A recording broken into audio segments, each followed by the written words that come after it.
I am looking at the mechanics of my life and realizing that the machine has broken down. It is January, and I am viewing my situation not as a personal failure, but as a biological and financial system that has reached a point of negative equilibrium.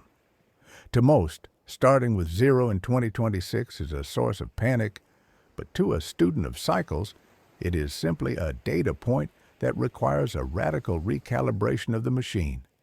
I remember 1982, a time when I was so wrong about the markets that I lost everything, was forced to let go of everyone who worked for me, and had to borrow 4,000 units from my father just to pay the family bills. I was beyond zero, I was humiliated and technically insolvent. But that failure was the greatest gift I ever received because it forced me to stop asking, "Am I right?" and start asking, "How do I know I am right?" If I were starting 2026 with nothing but the surplus of my first salary, I would not rely on hope or luck. I would build a set of non-emotional principles to govern my recovery. The first quarter, January, February, and March, is the phase of radical audit and systemic stabilization. I am looking at the ledger with the cold eye of a forensic auditor. If the output exceeds the intake, the system is in collapse. In January, the goal is not to improve the quality of my life.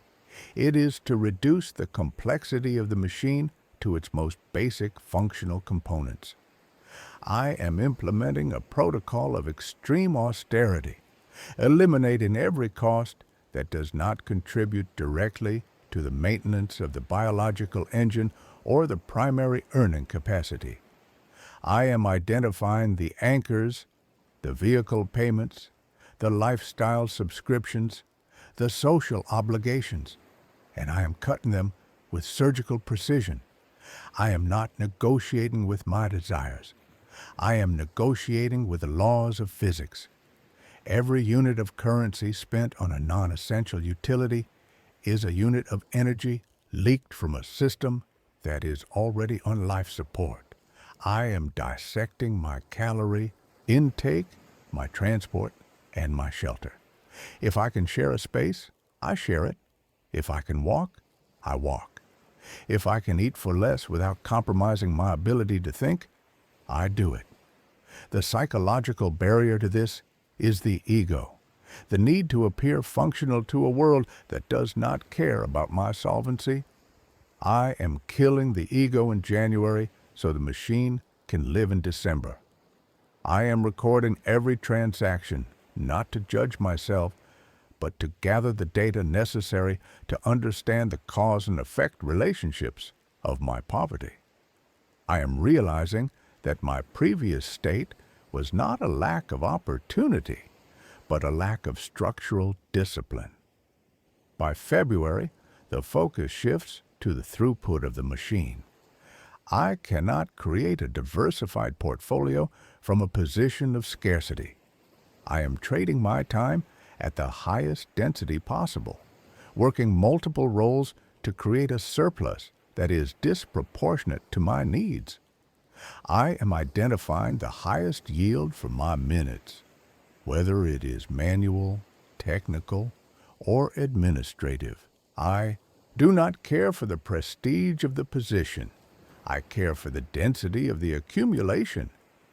I am working 70 to 80 hours a week because the machine requires a massive injection of fuel to overcome the inertia of zero. I see others spending their evenings in pursuit of entertainment, unaware that they are trading their future sovereignty for a momentary chemical spike in the brain. I choose the fatigue. I choose the repetition.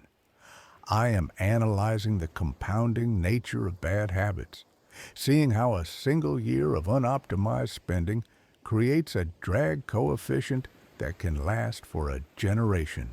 I am breaking that cycle by force.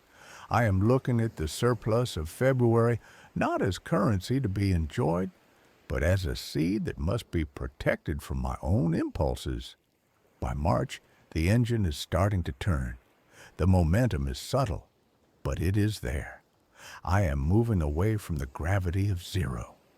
I have reached the first milestone of 5,000 units. This is the first layer of structural integrity. I'm now in a position where a single minor accident does not result in total system failure. This 5,000 units is my first margin of safety. It is the beginning of my independence from the immediate whims of the environment. I am observing the physics of my own behavior and noticing that as the balance grows, the temptation to relax increases. I am counteracting this by doubling down on my principles. I am not a person with 5,000 units. I am a system that has just secured its first line of defense. I am studying the way capital flows through the economy, preparing my mind for the next phase of the cycle. I am realizing that the hardest battle is not against the marketplace, but against the social expectation of normalcy. To the observer, I look like I am struggling. To the architect, I am winning. I am documenting the rules I am living by, creating a manual for my future self, so that I never return to the state of January. I am recognizing that my time is the only truly finite resource I have, and I am finally treating it with the respect it deserves. I am no longer asking for permission to be successful. I am engineering the conditions where success is the only logical outcome. The first quarter is complete. The hemorrhage has stopped. The machine is stable. I am ready to build the fortress. By the time the second quarter opens in April, the objective shifts from simple survival to the engineering of a fortress. I am no longer just running away from the vacuum of zero. I am building a structure that can withstand the unpredictable turbulence of the external environment. I am looking at the next 3 months as the construction of a psychological and financial shield. I observe that most people, when they finally accumulate a small reserve, begin to exhale. But I recognize this as a critical systemic error. A small reserve is not a reason to relax. It is an invitation for the world to test my resolve. I am allocating every unit of surplus toward a liquid barrier that acts as a shock absorber for the machine. I call this the construction of the 15,000 unit margin of safety. This money is not an investment. It is an insurance policy against my own fear. I am realizing that wealth is not about what I buy, but about the distance I create between myself and a crisis. Throughout April and May, I am maintaining the same level of radical austerity I established in January. I am ignoring the psychological urge to reward myself for the progress of the first quarter. I am viewing every unit of currency as a brick in a wall. If the car fails, if a medical emergency arises, or if the primary source of income vanishes, this wall absorbs the blow so the core system doesn't collapse. I am realizing that the ability to remain rational is directly proportional to the size of my liquid reserves. By June, this shield is firm. The air feels different. The desperation that colored my thoughts at the start of the year is replaced by a cold, analytical patience. I am no longer a prey animal reacting to every noise in the market. I am a strategist who has secured the perimeter. This capital is for silence. It is the price I pay to not be afraid. I am looking at the mechanics of my life and seeing that the high-stress, high-frequency reactions of the past were symptoms of a lack of margin. Now that the margin exists, the machine operates with much lower friction. I am spending my time refining my principles, documenting the cause and effect relationships that allowed me to reach this level of stability. I am realizing that the most dangerous risk is the one you don't see because you are too busy surviving. Now that I have stopped surviving, I can start observing. I am analyzing the environment for the next evolution of the machine, looking for where I can apply leverage. I am not rushing into the markets because I understand that an unstable builder cannot create a stable tower. I am using June to audit the structural integrity of my habits, ensuring that the discipline I use to build the shield has become a permanent feature of my character. I am becoming comfortable with the boredom of a working system. I am no longer seeking the dopamine of a purchase. I am seeking the serenity of a fortress. The second quarter is complete. The shield is up. The machine is now ready to increase its intelligence. As I enter the third quarter in July, the logic of my system demands an aggressive transition from preservation to the expansion of capacity. I am not looking at the stock market yet. I am looking at the mirror. I understand that in the grand landscape of the 2026 economy, the market does not pay for my time. It pays for the resolution of complexity. If I continue to sell the same skills I possessed in January, the ceiling of my revenue will be permanently limited by the biology of my hours. Therefore, I decide to apply the principle of hyperlearning. I take a significant portion of the surplus I accumulated in my 15,000 unit shield and allocate it to the only asset that possesses a potentially infinite return on investment, my own functional utility. I begin to identify the bottlenecks in my earning capacity. I calculate the return on investment for new technical proficiencies, for certifications that act as a force multiplier on my labor. I am willing to spend to bridge the gap between a low-yield existence and a high-yield output. I am buying the tools, the software, and the knowledge that allow me to produce in 1 hour what it used to take me 4 to achieve. This is the only investment with an absolute margin of safety.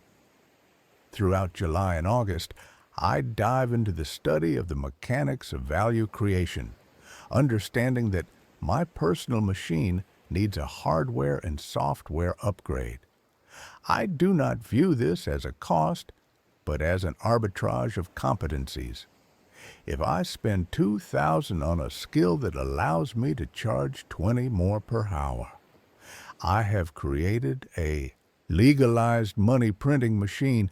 I spend my nights dissecting systems, studying algorithmic intelligence, or managing complex flows, depending on where the market is signaling the greatest scarcity. By August, I perceive that I am operating at a different frequency. My perception of value has shifted because my capabilities have expanded.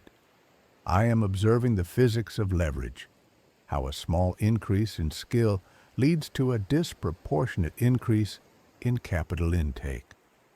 I continue living in the chassis of austerity I built in January, strictly refusing to allow my lifestyle to expand to meet my new income. Every extra unit generated by my improved skills is funneled back into the system. I am building a reservoir of opportunity capital. In September, I begin to look outside my own machine.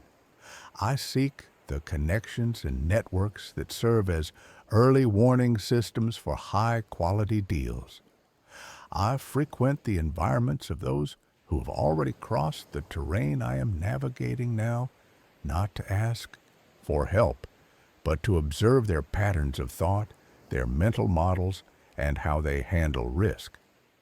I realize that the most valuable asset I have acquired so far is not the money in the bank, but the systemic discipline required to keep it there and the clarity to know where to apply it.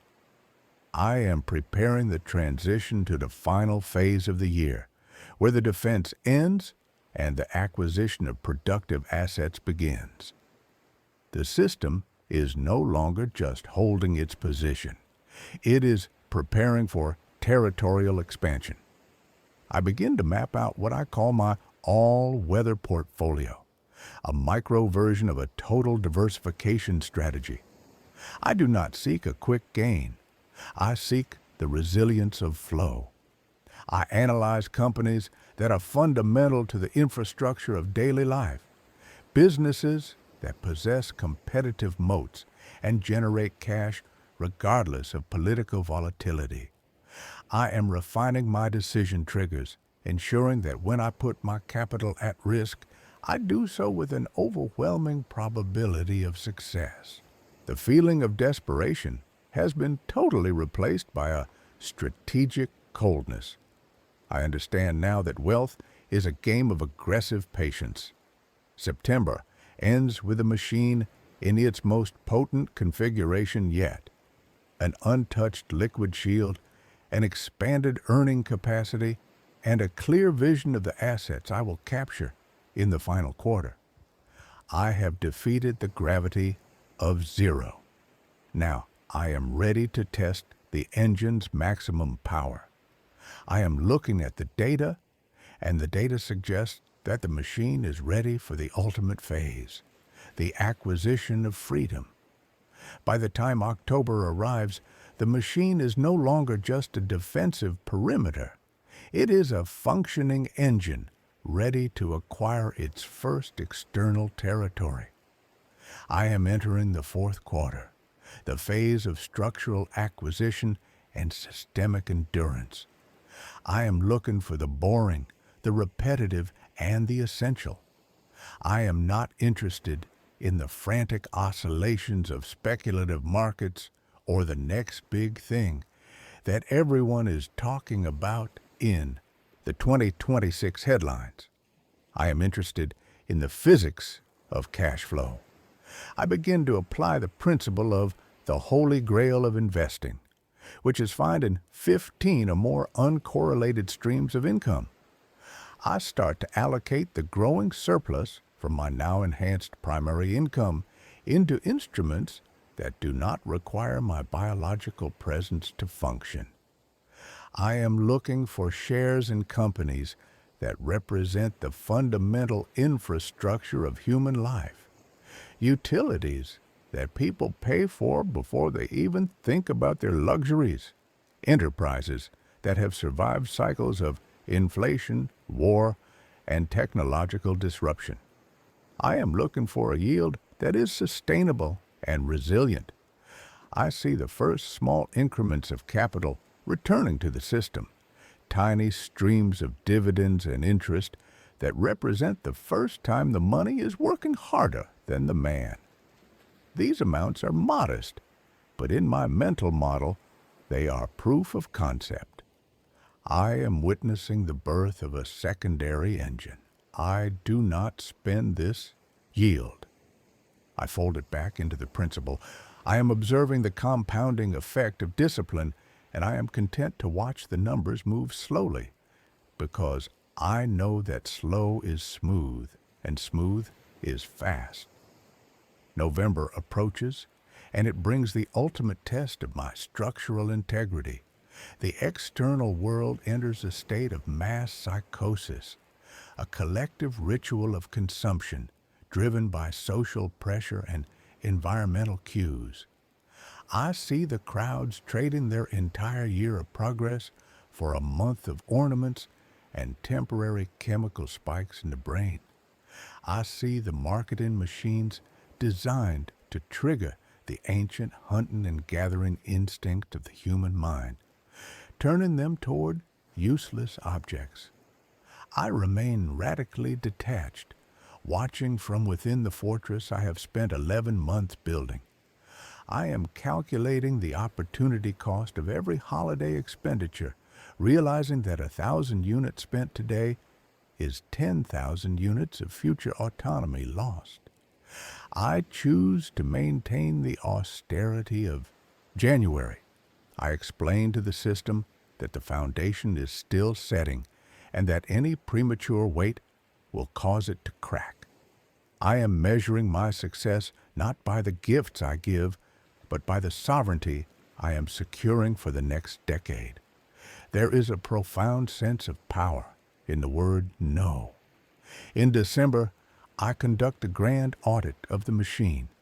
I look back at the January version of myself, the version that was drowning in the vacuum of zero, and I compare him to the strategist I have become. I have a 15,000 unit liquid shield. I have a heightened earning capacity through hyperlearning, and I have the first gears of a passive engine turning in the background. I have proven that I can delay gratification, endure fatigue, and execute a system without compromise. I am now in the top percentile of those who attempt to change their financial trajectory. But I am not finished. I am using the final weeks of the year to map out the offensive for 2027. Year one was about defense. It was about stopping the bleeding and building the floor. Year two is about the ceiling. I am identifying the larger assets I will acquire and the bigger risks I am now positioned to take. I am starting the new cycle not with a resolution, but with a momentum that is already in motion. The physics of the system have changed. I am no longer fighting gravity. I am using it to accelerate. I am looking at the ledger one last time before the year turns, and for the first time, the numbers do not look like a threat. They look like an army. I am ready to lead them into the next cycle. I am moving with the weight of a machine that has found its rhythm. I am an architect of my own constraints, and therefore, I am finally free. The data is clear, the machine is optimized, and the evolution is unstoppable. Looking at the ledger on this final day of December, I am struck by the realization that the most significant transformation didn't happen in the numbers, but in the wiring of the machine itself. To reach this result, moving from the vacuum of January to the structural sovereignty of today, I had to endure a process of radical shedding. I look back at the first quarter, the period of the radical audit, and I realize that the pain of those first 90 days was actually the sound of the ego dying. I had to become comfortable being the person who said no to everything, the person who lived below the radar while the world chased the noise. I had to accept the humiliation of starting over and realize that the only person I was truly competing with was the ghost of my own potential.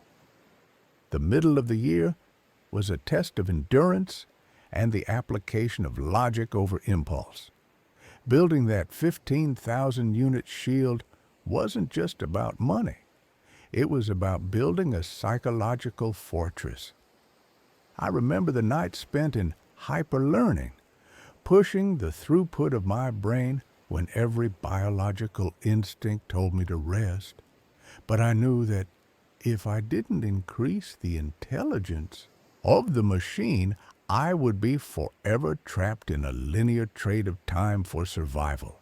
I look at the skills I acquired and the tools I mastered, and I see that I have successfully closed the gap between my current reality and my potential yield.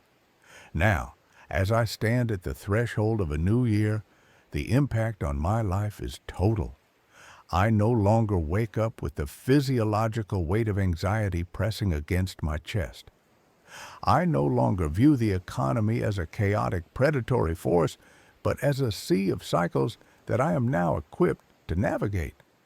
This year has taught me that wealth is the byproduct of a well-engineered life, By choosing principles over feelings and systems over luck, I have secured the most valuable asset in the 2026 economy, the freedom to think clearly. I am starting the next cycle not as a victim of circumstance, but as the architect of my own fate. The machine is now self-sustaining. The engine is warm. And for the first time in my life, I am not just existing in the world. I am operating it